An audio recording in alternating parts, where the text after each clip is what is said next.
Bam. Oops.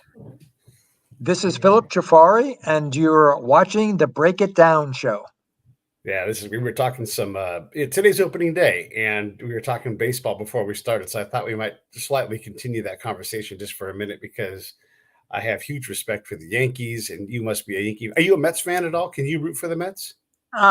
Well, hey, they're New York, so of course. But yeah, I grew up about 10 minutes from Yankee Stadium. My father took me there from the time I was 5, and I one memory I have that indelible. In fact, I wrote about it in a poem one time, which is that in those days the Giants were playing in the Polo Grounds across the Harlem River, and we went to an afternoon game at Yankee Stadium, walked across the bridge, and went to a night game at the Polo Grounds. It was, yeah. So I'm a huge Yankee fan. Yeah, Yeah, absolutely. yeah. And do you hold any affinity for any other teams, or is it just the Yankees as your like heart and soul?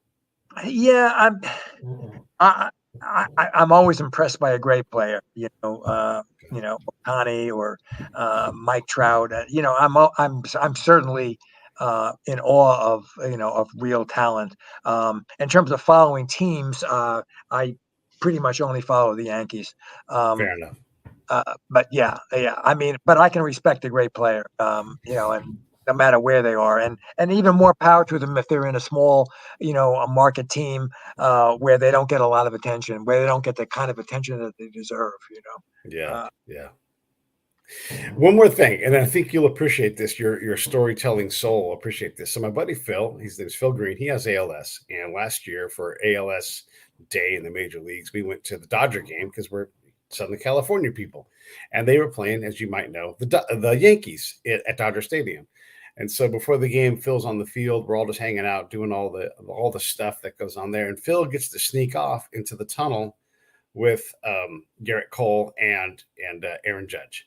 And so wow. Aaron looks at Phil, and this 100%, all this really happens. Aaron looks at Phil and says, "I'm going to hit you 2 home runs today." And Phil's like, "Thank you," And so we start the game. Aaron Judge did not hit 2 home runs that day. Mookie Betts hit 2 home runs that day. You know what happened the next day? Aaron Judge ran into that fence. Oh my I I I put this on Lou and the Babe, going, "Hey, hey, Yeah. big fella, Don't brag. don't brag." And you Yeah, let Mookie do it. You didn't yeah, do it yeah, too. Oh yeah, man, yeah, yeah. yeah, yeah. It's Wow.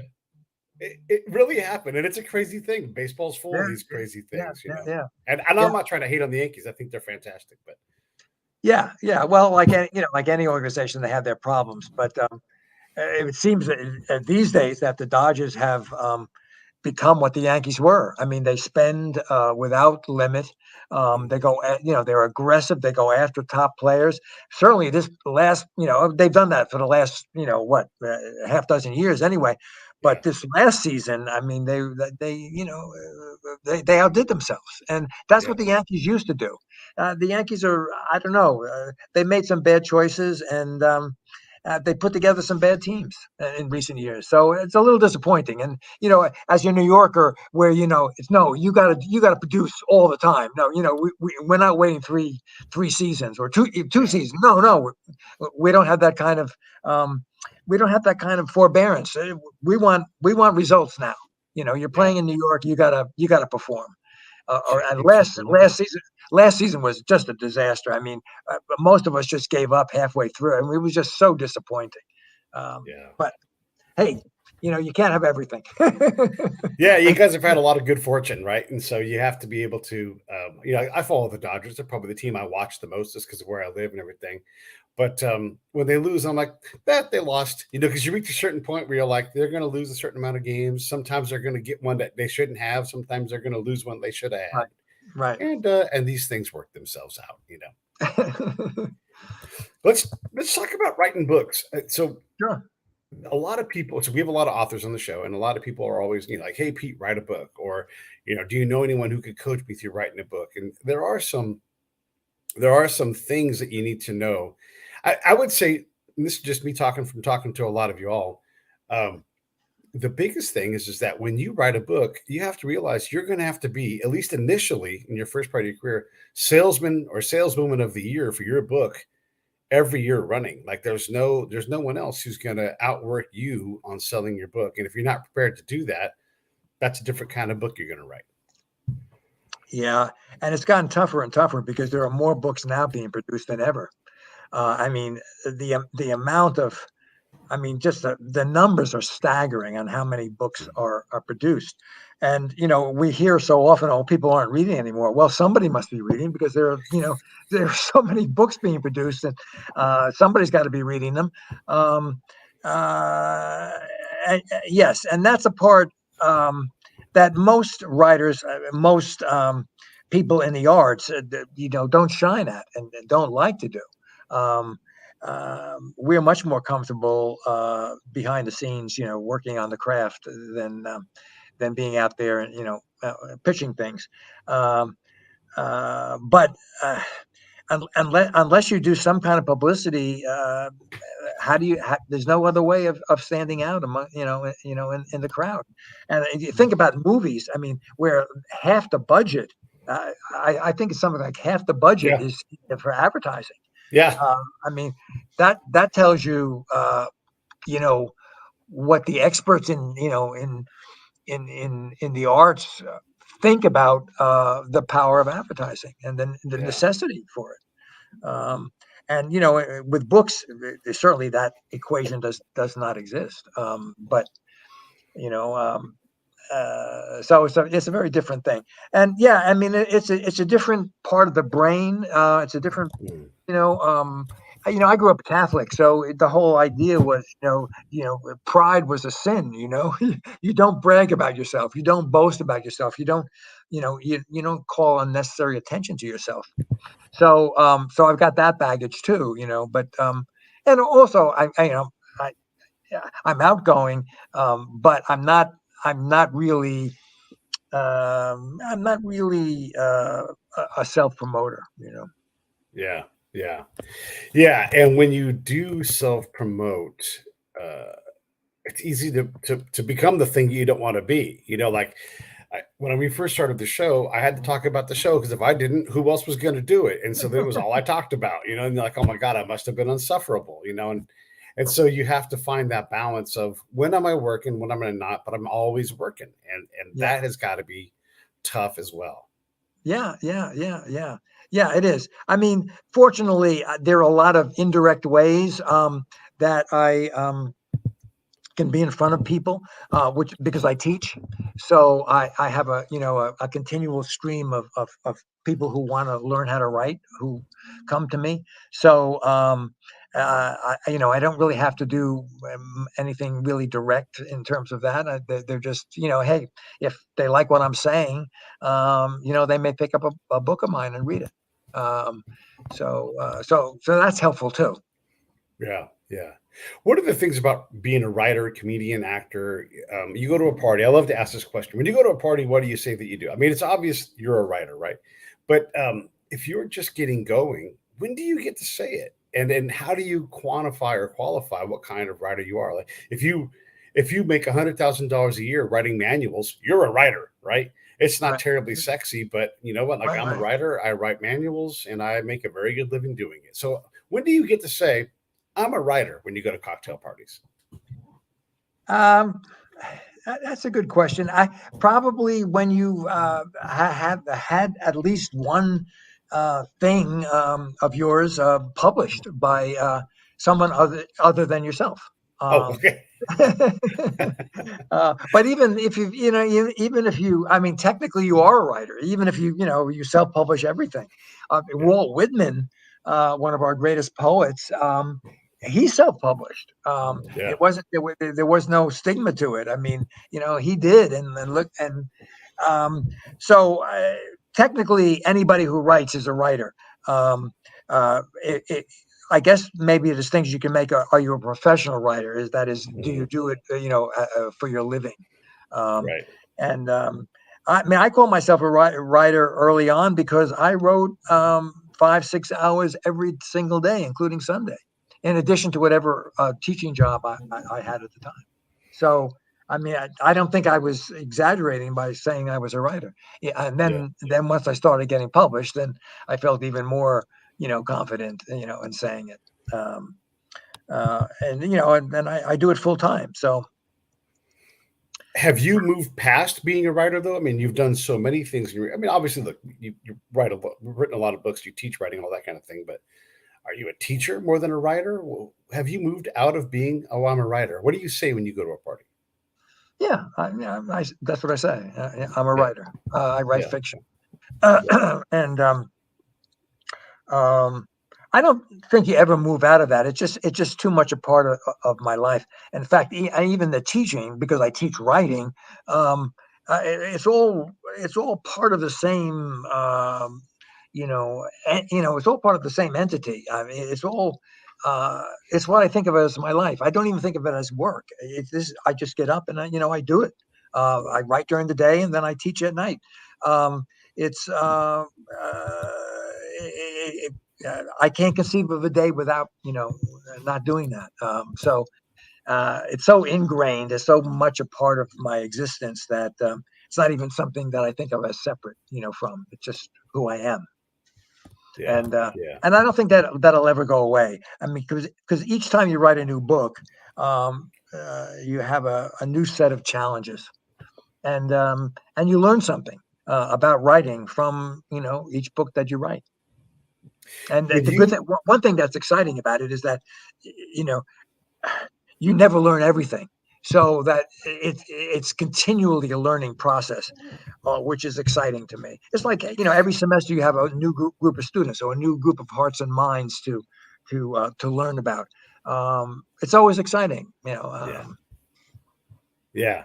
No, that's a great point. And I was going to ask you, when you think about your body of work, is there is there a sentence, a paragraph, a passage, a page, a chapter that stands out and you're like, this is the peak of what I can create? Have Do you have any idea what that is, or how do you track your growth? Um, I guess I track my growth. Uh, One of the easier ways of tracking growth is by um, you're thinking about your style and how your writing style may have evolved over time. And I think for me, with this new novel, Night and Its Longings, which just came out on Tuesday, I think I've tightened my style to a point where I think it serves the story um, uh, by reinforcing the rhythm and the cadence and the pace of the story. Uh, by that, I don't mean to sound esoteric with that. It's just that I've tightened the language to the point where um, Mm, it mirrors it has the same urgency and propulsion that my main character Jake has in investigating this woman whom he loves, who has disappeared. Let me just give you just a brief example of what I mean yeah. by tightening the style. So here's the opening of uh, chapter 40. Guilt is a form of justice. It needs no jury to convict, no locked cell. Simply a man alone, face to face with an act he can't undo. Um, so I try to really focus in on what's driving my main character Jake and what he's feeling, and he's just accidental and well not through no fault of his own really. He's someone that he was investigating is killed, and he just feels a responsibility for that having happened, even though that was not, of course, his intention that would happen. But as a result of talking to him, he's being killed by a corrupt policeman. Um, I would say um, my style has gotten tighter and more focused over time, and Mm. I need fewer words to get the feeling and create the atmosphere of my scenes. Love it. I want to get right back to that, but you just pulled out the part of chapter 40. So Yeah. why do you know that? Is that just prep for doing these shows, or why does that line hold its spot? No, because one of the other shows that I was interviewed on, read that back to me, because it was a section that he was really moved by. Yeah, yeah. So I thought, hey, if I ever need it, I'll use that. And Perfect. no, and this is the first time I've used it. I mean, but when you said, that, I thought, well, hey, Yeah, I'll let him see chapter 40. yeah, yeah, yeah, yeah, But no, yeah. So he pointed it out to me. But it's that kind of thing where, we're really zeroing in on what the character's feeling, and then of course we move into what the character is doing right after that. yeah. But what he's doing is a result of what he's feeling. Yeah, yeah, no, that's great. There's some truths right in writing, and when you are a writer for as long as you have, when you teach for as long, and I would venture that you might have learned more about writing from teaching than the doing part. But I'll leave you to tell me that. There are axioms like Hemingway's like one true sentence. That's how you start the thing, right? And then fellow New Yorker John Steinbeck, man, that guy, he could describe something with two words that had never been put together before, and it just sticks with you. Like I think about his book about traveling around the nation. He talks about a star rattled sky or flypaper youth. And you're just like, you know what? I don't know what that is, but I know exactly what he's talking about. Right, And the other thing, I still know what it looks like when Tom Joad cleans behind the ears of his kids because of the way he described that. And he uses like two words all the time and just writes a chapter in two words. It's amazing. yeah. And the need for that has grown, of course, exponentially as we've moved from mid 20th century to or early 20th early to mid 20th century to our present day, where Mm. where attention spans are shorter, and where um, uh,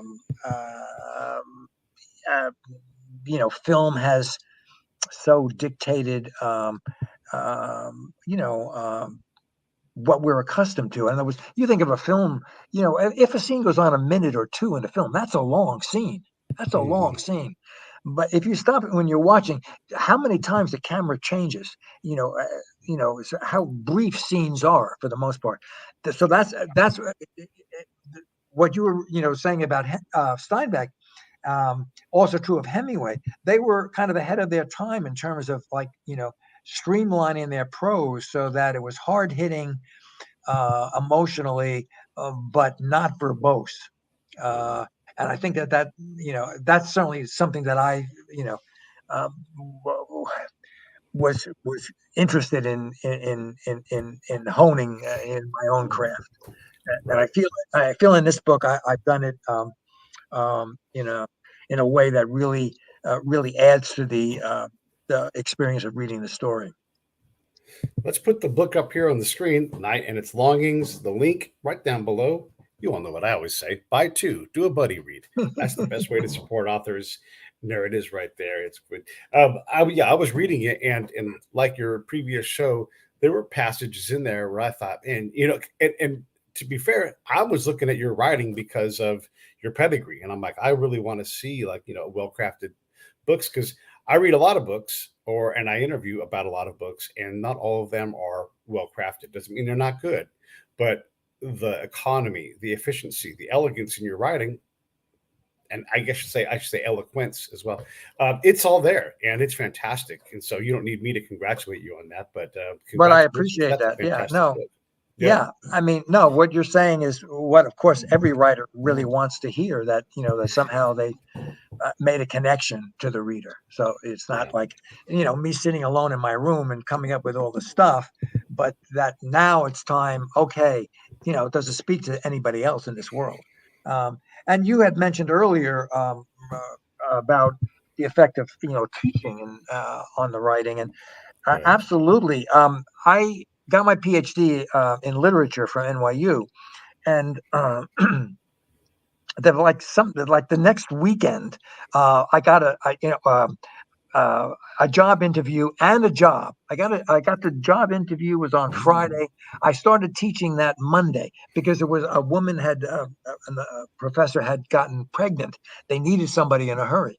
So I come in Monday morning. I'm teaching a section of what they call freshman English. When I was in college, we didn't even have freshman English. We just went right to a literature course, and so I had to figure out. I had to figure out how to teach writing. And then I was teaching literature, creative writing classes.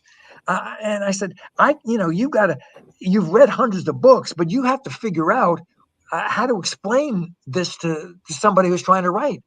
So I had to articulate what had not been articulated in me before, about what makes a story. Well, what Yeah. is the essence of a story? Yeah. And so, yes, absolutely, it had a big influence on my writing, because it taught me, okay, this is what a story is. Stripped down to its essence. This is what a story is.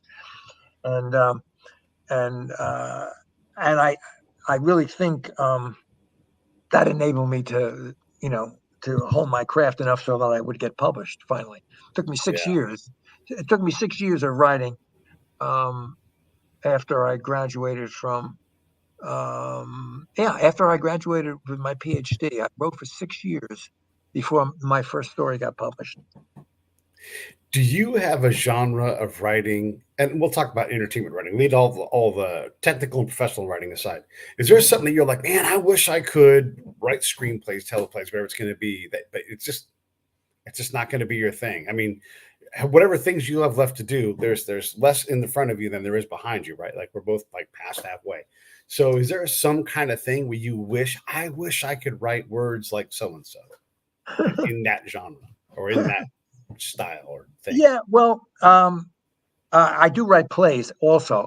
So that's another area that I work in, and it's different because it's communal. I mean, once writing the play is, yourself, but then when you're putting it on, you're working with actors and directors and stage people and all that. So I do that as well. But to answer your question in the simplest way, one thing I always wished I could do more of, and better, is write comedy, Mm, or to have more comedy, or yeah, to use more comedy, even in the serious, in the more serious fiction, to work more comedy in. And but one thing I learned about, and I still struggle with that. I mean, I watch comics, I read whatever comic yeah, prose I can find, but one thing I realized is you can't say to yourself, I'm going to sit down and write something funny. No, that's the wrong approach. And that's what I was doing for a while. You got to come up with a funny idea and just write. No, that's not the way to do it. Maybe that's the way to write a skit for TV, for SNL or something like that. But it's not the way to write a book. You have to, have a subject that you really are interested in, and usually it would be a serious subject for me. But that you have to be able to then find the humor within that, and it's a very different approach, and I think you get a much better product doing the latter than the former. So that's one area that I have in the back of my mind always. Okay, how can I add humor? How can I add humor to this in a way that doesn't distract from the serious, point that I'm making? Well, yeah, what Shakespeare did in those days was, he had the serious part, then we switched to the guards outside the castle, and they're trading dirty jokes. So right, it was very separate.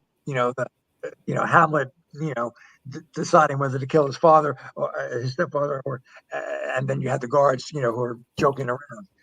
But nowadays, of course, we intertwine the two, and sometimes we can't separate comedy from tragedy, what we call dark comedy, where they're so they're intertwined. Something is both funny and sad, or yeah. uh, heartbreaking at the same time.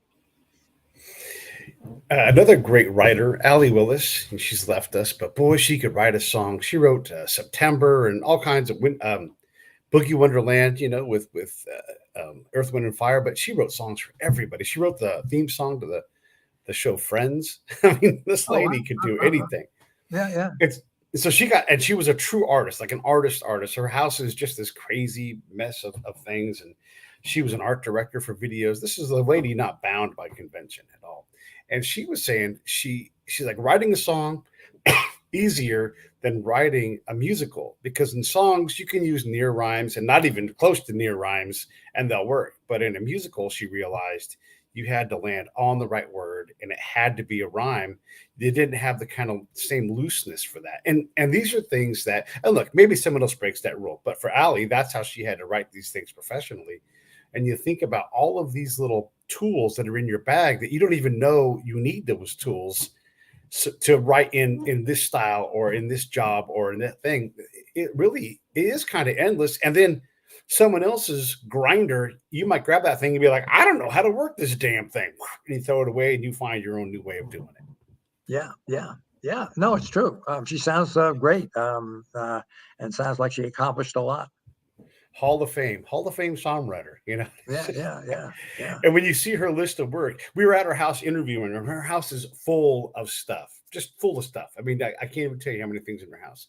It's so busy and full of stuff that behind on her wall, all gold platinum records, must be like 30 of them, you know? Wow. And so you realize the power of her command on harmony and melody, but also nailing those words at the right cadence to make people shake their asses and sing along.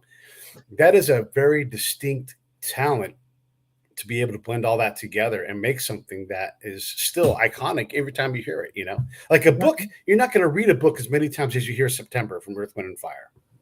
Right. Yeah, well, I'm sure she worked hard at it. And, you know, we most of the time don't see the sweat, the blood, sweat, and tears that went into it. We see the finished product and we think, oh, wow. But that person really, you know, had to dig down and work hard and long to get there. Yeah.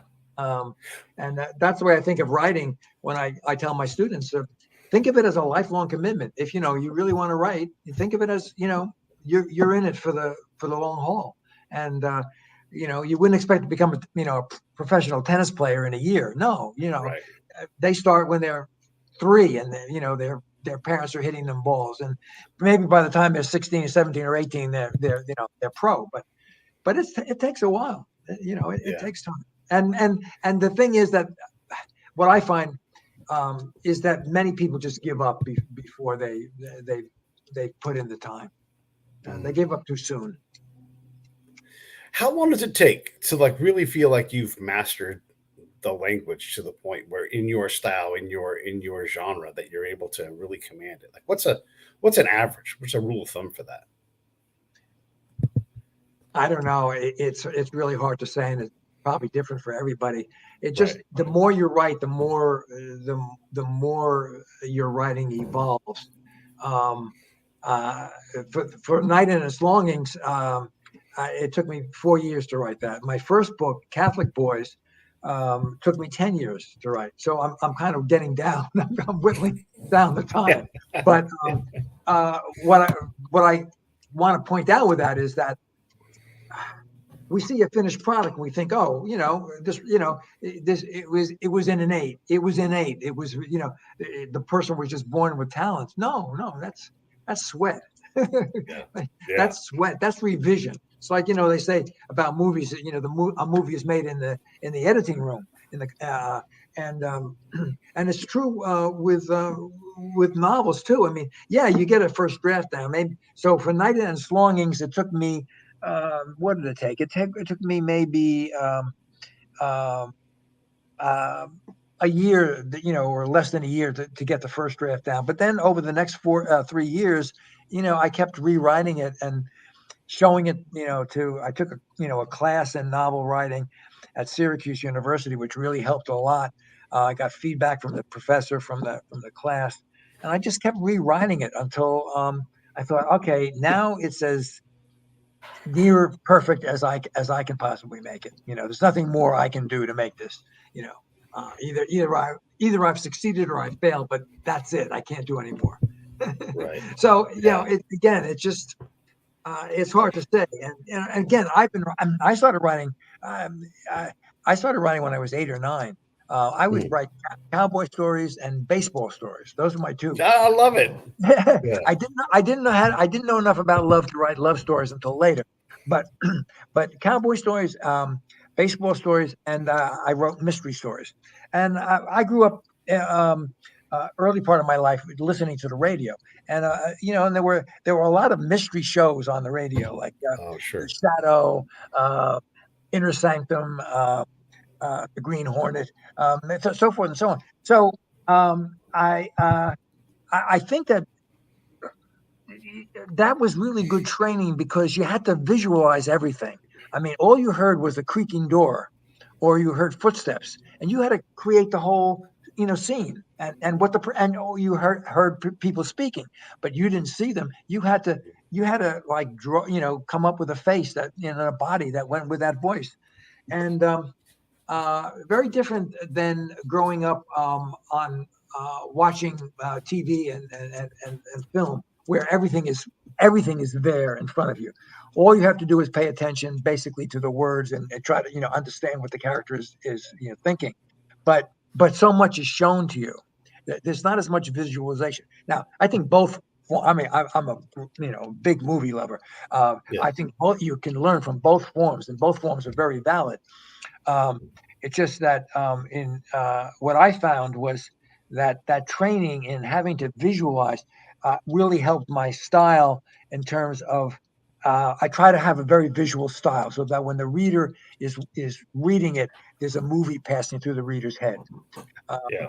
so this is all by way of addressing your point about how long does it take to come up with a voice or to come up with a style. So Yeah.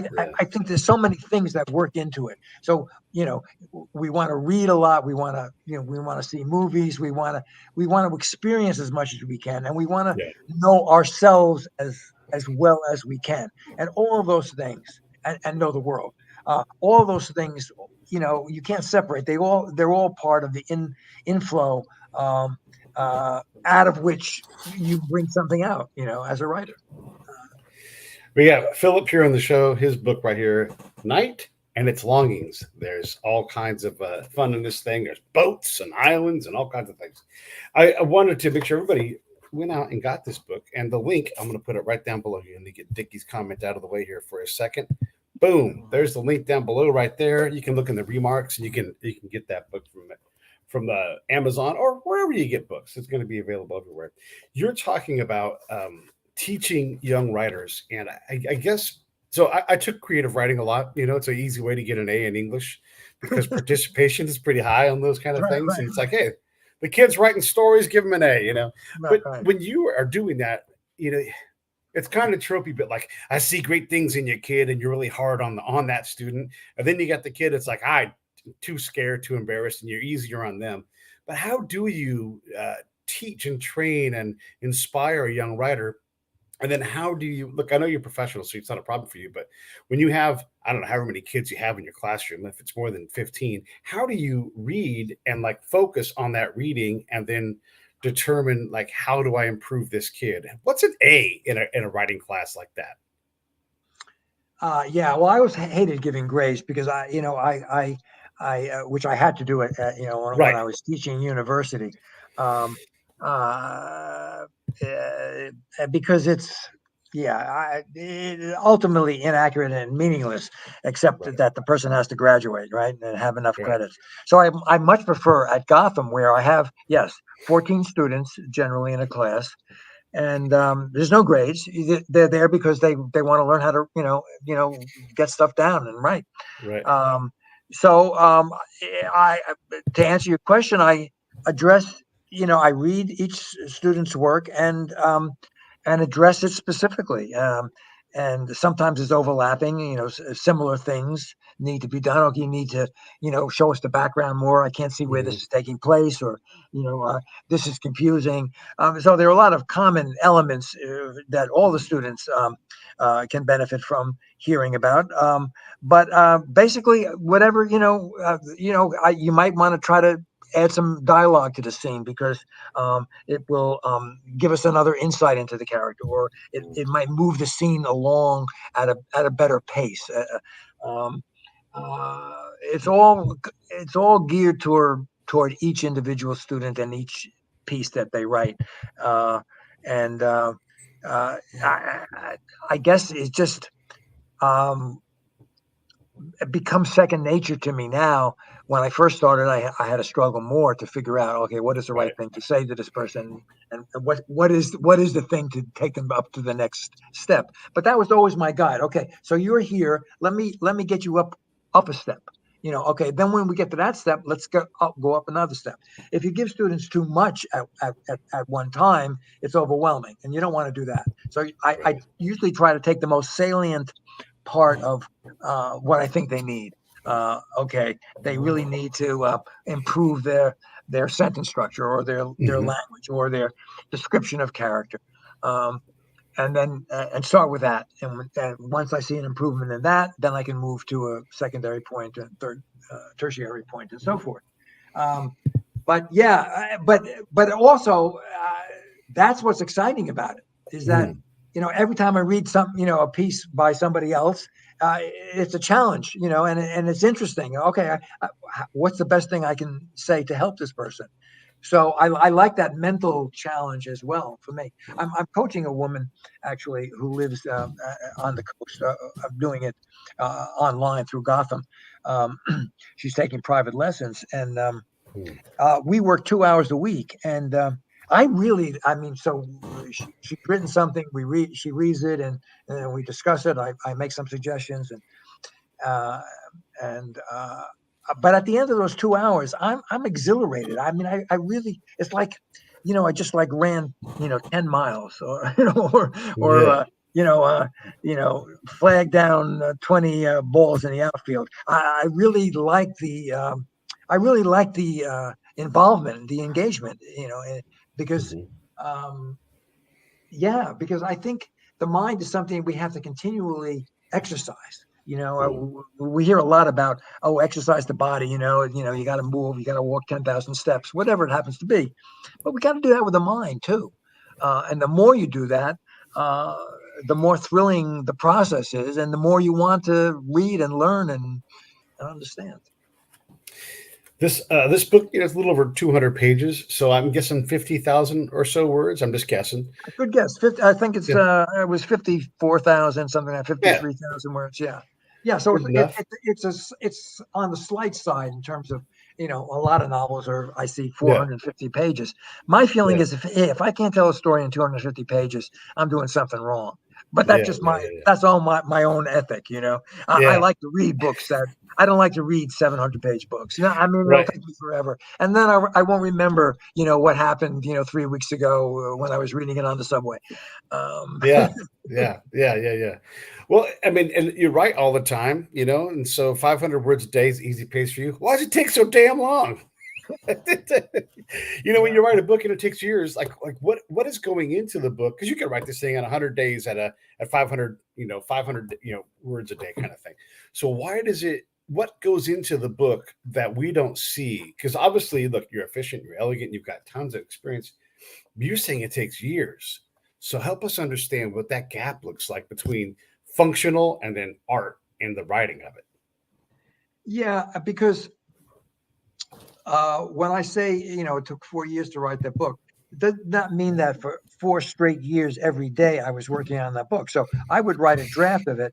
Then what I find is, after you have a draft, you need to get a separation from it. So what I try to do is then work on something else for a while, maybe a couple of months, whatever. And then I go back to the draft and I see it with clearer eyes. There's something about the time and working on something else that gives you perspective on your own work that you don't have if you just try to do, okay, I'm going to get this whole thing finished in a year and a half, and boom, that's it. No, that never worked for me. So, when you're young, you want to rush things. You want to get this off, and get it published. It's better if you just take the time to do a draft, work on something else, come back to the draft, do another draft, work on something else, come back to the second draft, do a third draft, and so forth. Because in between those times, you're getting a better perspective. That is, you can see the strengths and the weaknesses, and you can also you've also learned more. I mean, you've lived more. There's more experience. There are more things that you've taken in that you can choose from to put into the book. Right. Because, and again, to come back to the point I made earlier about things coming in stages, Mm, I don't think it's you know art, any of the art forms, it comes fully packaged, and neat, and you just have to do it. No, it doesn't work that way. It's an evolution, and that evolution is necessary, and you just take parts and keep adding parts. It's like a 16 track recording. Everything is, everybody isn't in the same room, yeah.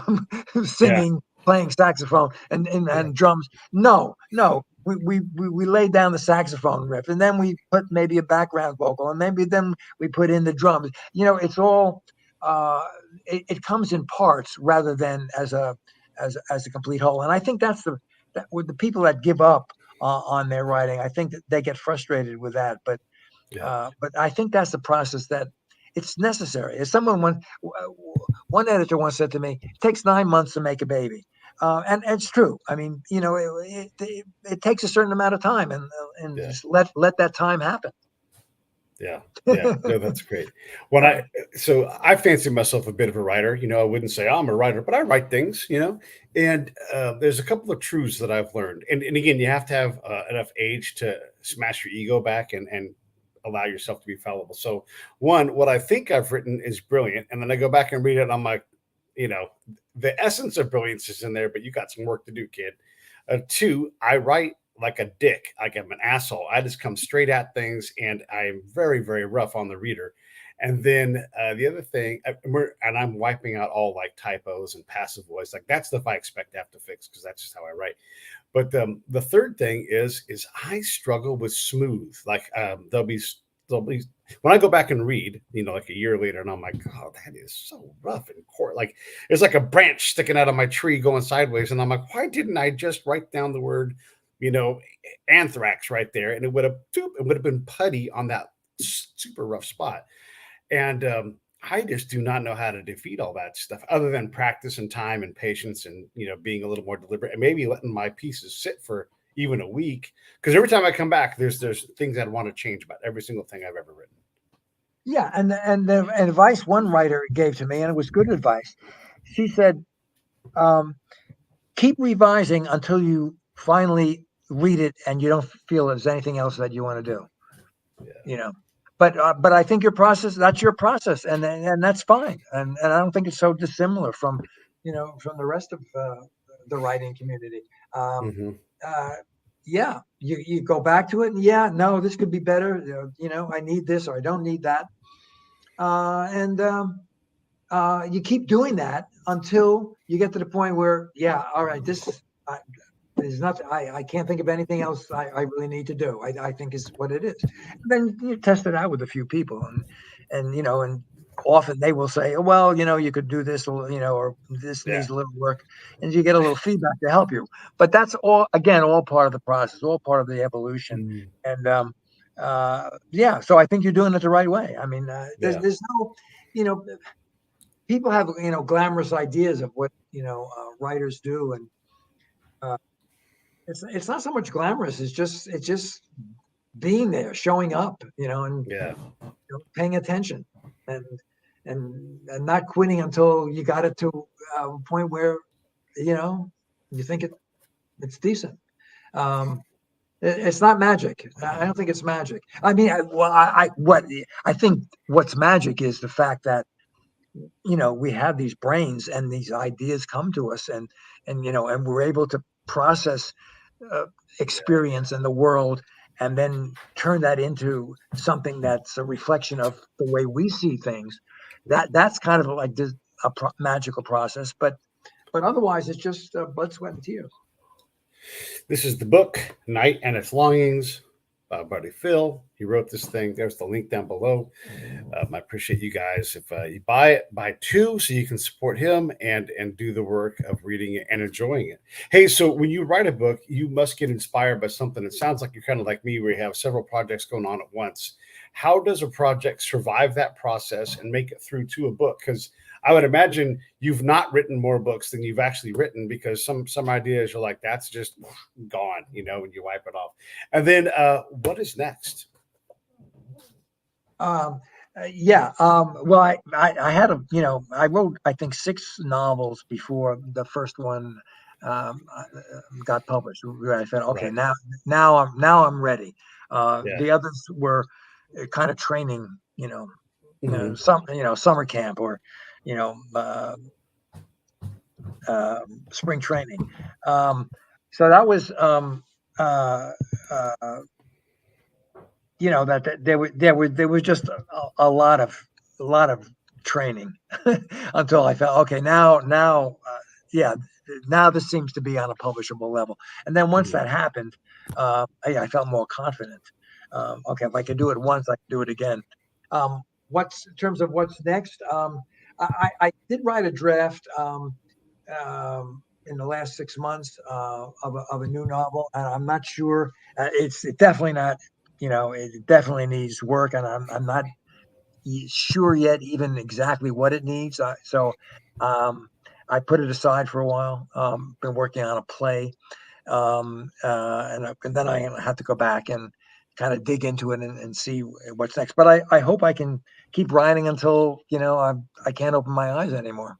Yeah. Yeah. I'm writing a play. I've never actually finished a play before, but it is beyond the limit of my capability to put the story together that I want to put together. I'm not saying that I can't do it, but where I'm at skill wise to where I need to be to put this whole thing together, I have not cracked the code on that. So I've done a lot of, look, I've done a lot of work on it, but there's zero work to show for it. So the concept is good and the storyline, I've got that all figured out, but how I put it together, I can't in that I can't write in that genre yet.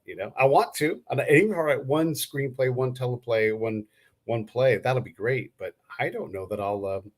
It's fun to play with, but it's hard enough to do that it's like 7 projects down the list. And so I'll be like, yeah, I'll skip that one today. And it's really easy to skip it because it's challenging for me.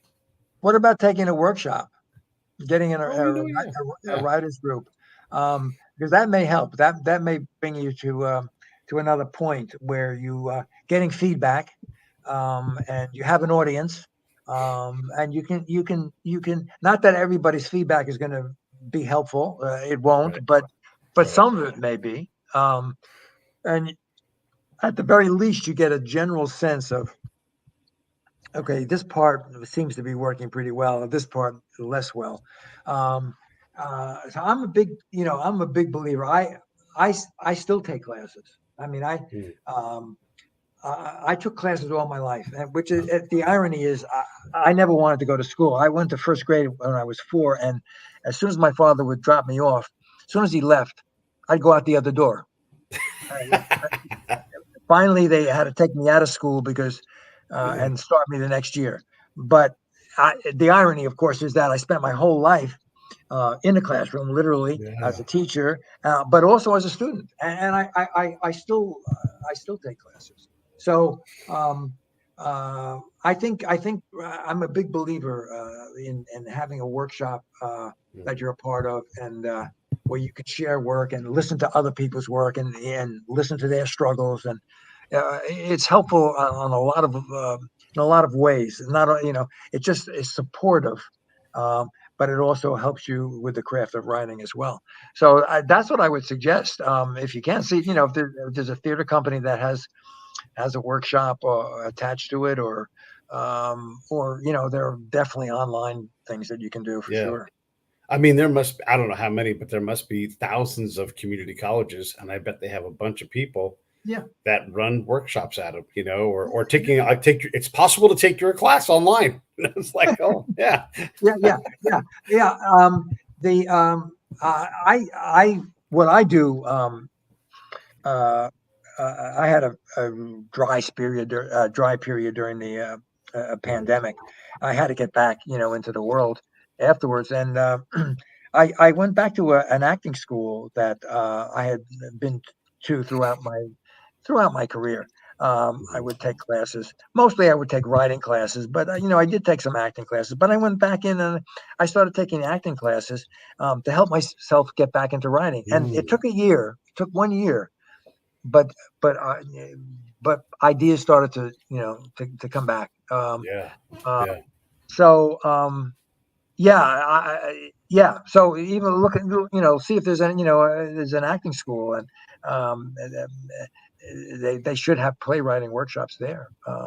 But even if you went in as an actor, just um, I believe it will help your writing as well, your Yeah. playwriting Yeah. as well, because There's yeah. Go ahead. No, I was going to say there are well springs too of inspiration. You talked about that. My buddy Jeff wrote this screenwriting book. Every time I read this book, he's done such a master work, and I'm plugging it. Jeff Calhoun's book. Yeah, I yeah, read yeah. it, and I'm inspired, because he makes it so accessible. The whole what seems like an impossible process. So I read this thing. You can see it's kind of beat up. I read it all the time, but also, and this will be weird, but the movie is it Perfect World, the Kevin Costner's movie when he breaks out of jail. If I watch that movie, I get inspired to write. So if I ever like, oh man, I need a spark, I'll watch that movie, and I'm like, sure enough, worked again. And then I don't know why, but that movie makes me want to write stuff. So do you have Well, things like that? yeah. There's something in it that's personal to you. Maybe you haven't identified what that connection is. There's something Yeah. there that's close to your life and close to your. Yeah, I do. I mean, I'm a big believer in rereading books that I like and in rewatching movies. I watched The Fabulous Baker Boys. I watched it every night for a week Wow. on Yeah. demand. But I'll do that on a regular basis. The Great Gatsby. I read it once every year because Mhm. his prose is so crystalline, and it's such a it's such a beautifully written book. Not a bad sentence in that book. I'll reread it every year. So I'm a big believer in what you're describing as sources of information, of inspiration, yes, go to the things that inspire you, and Yeah. and try to figure out how the writer did what is making you feel something. You Yeah. exactly how what are the words, what are the actions, what are the descriptions, um, what is it that is engaging you. Try to identify what that is, because if you do identify with it, it's something you've learned about yourself, and it will definitely translate into your writing in some way. That's great. In some way. That's great. That's fantastic. Every year, I listen to Game One, 1988 World Series, and it's just a master class in drama. Obviously, there's the big twist at the end, but Vin Scully and Joe Garagiola are amazing in that entire thing. They do this dance. It's an amazing thing. And again, I get inspired by it, and I'll do some work while I'm doing it. I watch it like I'd watch a baseball game. But you hear words. Sometimes you hear something new for the first time, even though you've heard it. I don't know. Maybe I heard that thing 35 times in my life. Yeah, And so yeah. it is amazing what's in there. Yeah. You get into the depth, the nuances, and the subtleties that we missed the first time around, because the first time around we're just trying to figure out what's going on and what's Yeah. happening and how is it going to end. Yeah. But once you know all that, then you can actually pick it apart and say, this is how this is how the writer made this work. Yeah. And you can do that, then it's something that you're going to be able to use as a writer as well. How can you not love this? Night and its longings. Here it is. This is Philip's latest book. Anything on Amazon. I'll put the link up here. Get out of the way, Dickie. You're in my way. Let me get your quote off of here. Boom. There it is. There's the link down below. Just man, it's great. I love talking to people that know how to use words to their advantage, and it's wonderful to get a chance to know you. What do you want to say before we wrap this whole thing up? Well, and I don't know if I have said this before on the show, but I'm happy, to answer questions about writing. If any of your listeners have questions that they want to ask, my website is just my name, Philip Cioffari, Philip with one L, CIOF as in Frank, F as in Frank, ARI.com, and and you can contact me through there. And if you have questions, believe me, I'm happy to answer. I'm really happy to help other writers, and I really want to help other people learn how to express themselves in writing. And so any of your listeners, feel free to contact me, and I'll be glad to answer questions if I can. Yeah. That's great. I'm going to put the link up. There's the website right there. And one more quote from Dickie. And I really appreciate you so much for coming on the show. It's always fun to get to do this, but I love talking to folks that have a passion for the thing that they do and then want to help other people do it. I just think that you're wonderful, and I'm excited. And so far, what I've gotten through out of the book, and I'm just past halfway, it's wonderful. And you can see it. And like you said, it's like watching a movie in your head. Yeah. Well, I appreciate that. And believe me, it's like, what's your legacy? What do you leave behind you? And for me, it's my books, and I don't have children, so it's my books and my students, people that I can help. So those are the two areas of my life that are most satisfying to me. And I'm always willing to help out when I can. I'm going to run the credits. Stay there. I'll say goodbye to you when I come back. Everybody else, talk to you later. Hey, thanks for watching the show. I really appreciate it. Right here, you can subscribe. Please do that. It makes the show grow. Hit that notification bell so you know which incredible guest is coming up next. Down below is the PayPal link. You can put a small subscription in. That is an enormous help. All that money goes right back into the show. And then right up over here are the next episodes you should listen to, curated by yours truly.